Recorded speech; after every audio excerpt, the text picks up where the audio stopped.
हिन वीडियो में असांखे 2 सवाल मिलियल आहिनि, ठीकु आहे। उन पॉइंट खां पोइ एॾा अंग ॾिसी करे परेशान नाहे थियणो त की असांखे वॾे क़िस्म जी का जोड़ करणी पवंदी।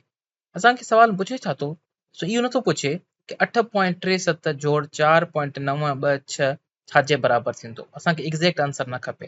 असांखे चए थो त एप्रोक्सीमेटली जी निशानी आहे, यानी लॻभॻि छाजे बराबरि थींदो, तक़रीबन छाजे बराबरि थींदो। हाणे मां चाहियां थो तव्हां हिन सवाल खे बि तव्हां अंदाज़ो लॻायो त हे छाजे बराबरि थींदो, ऐं हेठिएं सवाल खे बि तव्हां अंदाज़ो लॻायो त छाजे बराबरि थींदो। पोइ इनखे पाण गॾिजी करे कंदासीं। अचो त इनखे हाणे गॾिजी करे कयूं। हाणे करणो छा आहे हिन में कि असांखे ॿिन्ही ॾिनल अददनि खे राउंड ऑफ करणो आहे सभ खां वेझे पूरे अदद यानी होल नंबर ताईं। ठीकु आहे। हाणे राउंड ऑफ असां कीअं कंदा आहियूं कि असां ॾिसंदा आहियूं इहो अंग आहे कहिड़ो। हाणे 8.67, हाणे 8 खां इहो अंग वॾो आहे, 9 खां नंढो आहे, इन ॿिन्ही जे विच में अचे थो। ठीकु आहे। हाणे 8 खां पोइ ॾिसो, उन खां पोइ जेको 3 अंग आहे, ठीकु आहे, 8 खां पोइ जेको 3 लिखियल आहे, इहो आहे असांजी ॾहाई वारी जॻह, 10th प्लेस। ठीकु आहे। हाणे इहा ॾिसो, इहो 8 जे वेझो आहे पर 9 खां घटि आहे, त 8 जे घणे वेझो आहे त असां हिनखे चई सघूं था इहो तक़रीबन बराबरि आहे 8 जे, लॻभॻि बराबरि आहे 8 जे। उन खां पोइ ॾिसो 4.926, ऐं 9 जेको आहे इहो 4 खे 5 जे वेझो थो करे छॾे। ठीकु आहे। 4 खां वधीक 5 जे वेझो आहे, 4.9 आहे न, हाणे 5 जे वेझो आहे, त इनखे असां तक़रीबन चई सघूं था कि इहो तक़रीबन बराबरि आहे 5 जे। ठीकु आहे। त हाणे हे सॼो जेको जोड़ हुयो, इहो सॼो जोड़ बराबरि थी वेंदो, तक़रीबन बराबरि थींदो, लॻभॻि बराबरि थी वेंदो। ठीकु आहे। एप्रोक्सीमेटली 8 जोड़ 5। हाणे तव्हांखे ख़बर आहे 8 जोड़ 5 जो जवाबु ईंदो आहे 13। साल कोई तव्हांखे रस्ते में पुछे 8.67 जोड़ 4.926 छाजे बराबरि थींदो, तव्हांखे पनो कढण जी ज़रूरत न आहे, परेशान थी वेंदो पनो कढी करे मां हिनखे हल कयां। तव्हां चवंदो ॾिसो हे लॻभॻि 8 जे बराबरि आहे, हे लॻभॻि 5 जे बराबरि आहे, त हे सॼो लॻभॻि 13 जे बराबरि थी वेंदो। हाणे साॻियो ई कमु असां हिते कंदासीं।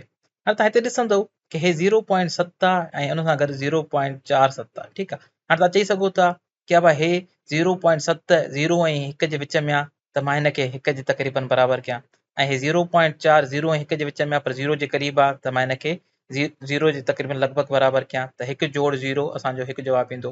तव्हां ईअं बि करे सघो था, पर असांखे हिनखे ॿिए तरीक़े सां करणो। हाणे जंहिं बि अदद में तव्हांखे इकाई वारी जॻह यानी वंस प्लेस न हुजे, त उनजो को फ़ाइदो न पवंदो, का ॻाल्हि सम्झ में न ईंदी कि असां उनखे वंस प्लेस ताईं राउंड ऑफ कयूं। पोइ असां उनखे अॻिली ॾहीं यानी ॾहाई वारी जॻह माना 10th प्लेस ताईं असां उनखे राउंड ऑफ कंदासीं। हाणे मिसाल तौरु हे जेको पहिरियों अदद आहे 0.718, हाणे इहो विच में आहे 0.7 ऐं 0.8 जे, त असां हिनखे ॾेई सघूं था 0.7 ऐं 0.8 जे विच में आहे। ठीकु आहे। हाणे इहो 0.7 जे ज़्यादा क़रीब आहे, ज़्यादा वेझो आहे। हिनखे पक करण लाइ असां हिन 100th प्लेस यानी 100 हिसो इन जॻह खे ॾिसंदा आहियूं। इहा जॻह असांखे ॿुधाए थी कि इहो 0.7 जे वेझो आहे, असां हिनखे चई सघूं था हे 0.7 जे तक़रीबन बराबरि आहे।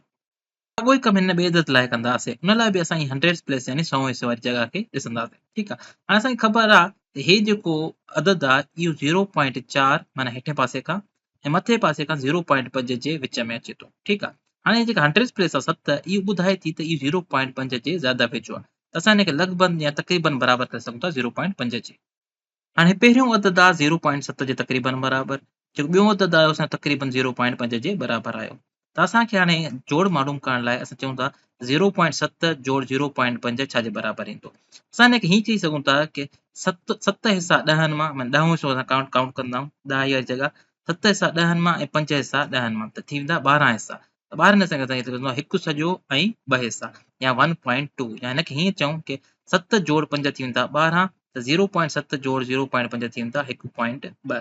ठीकु आहे। त असांखे को बि तव्हांखे रस्ते मां पुछे त तव्हां इहो अंदाज़ो लॻाए सघो था, ऐं इहो काफ़ी सुठो अंदाज़ो आहे, काफ़ी सही अंदाज़ो लॻायो आहे।